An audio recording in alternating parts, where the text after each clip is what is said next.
ആലപ്പുഴയിൽ BJP OBC Morcha സംസ്ഥാന secretary Ranjith Sreenivasan വധക്കേസിൽ എല്ലാ പ്രതികൾക്കും വധശിക്ഷ വിധിച്ചു. അപൂർവങ്ങളിൽ അപൂർവമായ കേസാണെന്ന് നിരീക്ഷിച്ചുകൊണ്ടാണ് 15 പ്രതികൾക്കും കോടതി വധശിക്ഷ വിധിച്ചത്.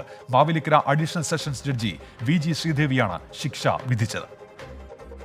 ആദ്യ കേസായി പരിഗണിച്ച് അപ്രതീക്ഷിതമെന്ന് പറയാവുന്ന വിധി പുറത്തുവന്നു. പോപ്പുലർ ഫ്രണ്ട് SDPI പ്രവർത്തകരായ 15 പ്രതികൾക്കും ഒരുമിച്ച് വധശിക്ഷ വിധിച്ചത് അത്യപൂർവം. കൊല്ലപ്പെട്ട രഞ്ജിത്തിന്റെ ഭാര്യ ലിഷ, അമ്മ വിനോദിനി, മക്കൾ എന്നിവരുടെ സാന്നിധ്യത്തിലായിരുന്നു വിധി പ്രസ്താവം. കൊലപാതകത്തിന് പുറമെ ക്രിമിനൽ ഗൂഢാലോചന, തെളിവ് നശിപ്പിക്കൽ, സാക്ഷികളെ ഭീഷണിപ്പെടുത്തൽ, വീട്ടിൽ അതിക്രമിച്ച് കടന്നു കയറൽ തുടങ്ങിയ കുറ്റങ്ങൾക്ക് ജീവപര്യന്തം കഠിന തടവ് 15 പ്രതികൾക്കും വിവിധ വകുപ്പുകളിലായി പിഴയും ശിക്ഷയും കോടതി വിധിച്ചു. പിഴയിൽ 6 ലക്ഷം രൂപ രഞ്ജിത്തിന്റെ കുടുംബത്തിന് നൽകണം. ഓരോ പ്രതികൾക്കും 8-ലധികം വകുപ്പുകൾ പ്രകാരം ജീവപര്യന്തം അടക്കമുള്ള തടവ് ശിക്ഷയും വിധിച്ചു. ഇത് വളരെ മുൻപ് തന്നെ ലിസ്റ്റുകൾ തയ്യാറാക്കി ഇരയുടെ ഡീറ്റെയിൽസ് കളക്ട് ചെയ്ത് ആ ഇരയെ കൊലപ്പെടുത്താനുള്ള തീയതി പിന്നീട് നിശ്ചയിക്കുന്ന തരത്തിലുള്ള ഒരു കൊലപാതകമായതുകൊണ്ട് തന്നെ ഇത് അത്യപൂർവമായ കൊലപാതകമാണെന്ന് കണ്ടെത്താൻ സാധിക്കുന്നു എന്നുള്ളതാണ് കോടതി കണ്ടെത്തിയിട്ടുള്ളത്. അന്വേഷണം പഴുതടച്ചതായിരുന്നുവെന്നും വിധിയിൽ സന്തുഷ്ടയാണെന്നും പ്രകൃതിയുടെ നീതിയാണ് നടപ്പിലാക്കിയതെന്നും രഞ്ജിത്ത് ശ്രീനിവാസന്റെ ഭാര്യയും അമ്മയും പറഞ്ഞു. പരമാവധി ശിക്ഷ കൊടുത്തതിൽ സംതൃപ്തരാണ് ഞങ്ങളുടെ നഷ്ടം വളരെ വലുതാണ്. എങ്കിലും കോടതി വിധിയിൽ ഞങ്ങൾക്ക് ആശ്വാസമുണ്ട്. വധശിക്ഷ തന്നെ കിട്ടുമെന്ന് പ്രതീക്ഷിച്ചിരുന്നോ അമ്മേ?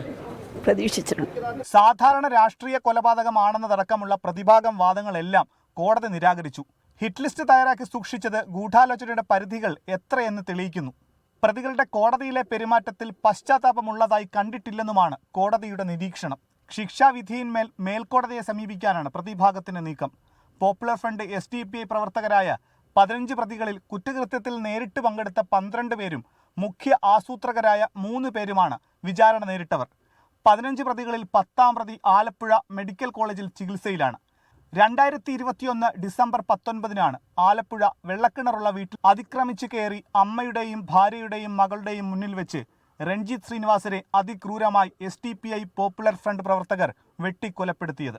കേരളത്തിൽ നടന്ന ഒരു കൊലപാതകത്തിൽ 15 പേർക്ക് ഒരുമിച്ച് തൂക്കുകയർ വിധിച്ചു എന്ന അപൂർവതയാണ് രഞ്ജിത്ത് ശ്രീനിവാസൻ വധക്കേസിൻ്റെ പ്രത്യേകത.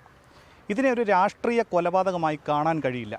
നിരായുധനായ ഒരാളെ 12 പേർ ചേർന്ന് വളഞ്ഞിട്ട് ആക്രമിച്ചത് കൊലയുടെ നിഷ്ഠൂരത തെളിവാക്കുന്നു എന്നായിരുന്നു കോടതിയുടെ പരാമർശം. MT അധീഷിനൊപ്പം മനീഷ് മഹിബാൽ, 24 ആലപ്പുഴ.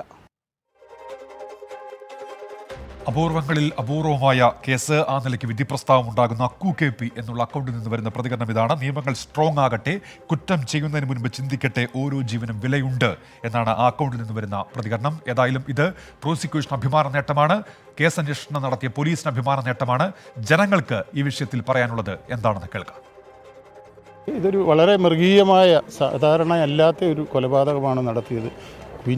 കുഞ്ഞുങ്ങളുടെ മുമ്പിലും അതേപോലെ തന്നെ ഭാര്യയുടെയും അമ്മയുടെയും ഒക്കെ മുമ്പിലിട്ട് ഇത്ര മൃഗീയമായ ഒരു കൊലപാതകം കേരളം ഇന്നേ വരെ കണ്ടിട്ടില്ല. അവർക്ക് അർഹതപ്പെട്ട ശിക്ഷ തന്നെയാണ് കോടതി നൽകിയിട്ടുള്ളത്. നമ്മുടെ ഇന്ത്യയിലെ തന്നെ നിയമ സംവിധാനത്തിൽ ഇങ്ങനെ ഒരു വിധി വരുന്നത് ചരിത്രത്തിൽ തന്നെ ആദ്യമായിട്ടാണ്. വളരെയധികം സന്തോഷമുണ്ട്. ഭാവിയിൽ വരുന്ന ഇത്തരം ക്രൂരമായിട്ടുള്ള കൊലപാതകങ്ങൾക്ക് ഇതൊരു വിധിയായിട്ട്, അല്ലെങ്കിൽ ഇതൊരു ഡിസിഷൻ കോട്ട് ചെയ്തുകൊണ്ട് വരുംകാല ഇതുപോലെയുള്ള ശിക്ഷാവിധികൾ നടപ്പാക്കാനായിട്ട് ഈ ഒരു വിധി തന്നെ വളരെയധികം സഹായമാകും. മാതൃകാപരമായിട്ടുള്ള വിധിയാണ് വന്നിരിക്കുന്നത്. ആ കുടുംബത്തിന് നീതി, നമ്മുടെ ജുഡീഷ്യലിൽ നിന്നും നീതി ലഭിക്കുന്നതിന് വളരെ തുല്യമായിട്ടുള്ള ഒരു വിധിയാണ് നടപ്പാക്കിയിരിക്കുന്നത്. സമൂഹത്തിനെ ഭയപ്പെടുത്തുന്ന ഒരു രീതിയിലേക്കുള്ള ഒരു കൊലപാതകമാണ് ചെയ്തത്. പക്ഷേ തിരിച്ചും ഈ വിധി നേരെ തിരിച്ചുള്ളൊരു കാര്യമാണ് വന്നിട്ടുള്ളത്. ഈ സമൂഹത്തിൽ ഇങ്ങനെ ഭയപ്പെടുത്തി ചെയ്യുന്നവരെ സമൂഹത്തിന് തിരിച്ചുള്ളൊരു മെസ്സേജ് തന്നെ കൊടുത്തിരിക്കുന്നു. ഈ വിധി വളരെ സാധാരണമാണ്, വളരെ നല്ലൊരു വിധിയായിട്ട് ഞാൻ കാണും. ഈ വിധിയെ സംബന്ധിച്ചിടത്തോളം അവർ നിരപരാധികളായിട്ടുള്ള സാധാരണക്കാരായിട്ടുള്ള ഒരു പ്രവർത്തകരാണ്. അവരെ ശത്രുതയുടെ പേരിൽ ഇങ്ങനെ കൊലപ്പെടുത്തുന്നത് നിർദ്ദയവും നിഷ്ഠൂരമാണെന്നുള്ളതാണ് എൻ്റെ ഒരു അഭിപ്രായം. നേരത്തെ CPO റാങ്ക് ലിസ്റ്റിലുള്ള ഉദ്യോഗാർത്ഥികളുടെ സമരം നടക്കുന്ന കാര്യം ചൂണ്ടിക്കാണിച്ചിരുന്നു. അരുൺ നൽകുന്ന ഒരു പ്രതികരണം ഇങ്ങനെയാണ്: സ്പോർട്സ് ക്വാട്ട നിയമന ഉത്തരവ് ഇതുവരെ പൂർത്തിയായിട്ടില്ല. ജോലിക്ക് കാത്തിരിക്കുന്ന കായിക താരങ്ങളെ വീണ്ടും തടയുമോ?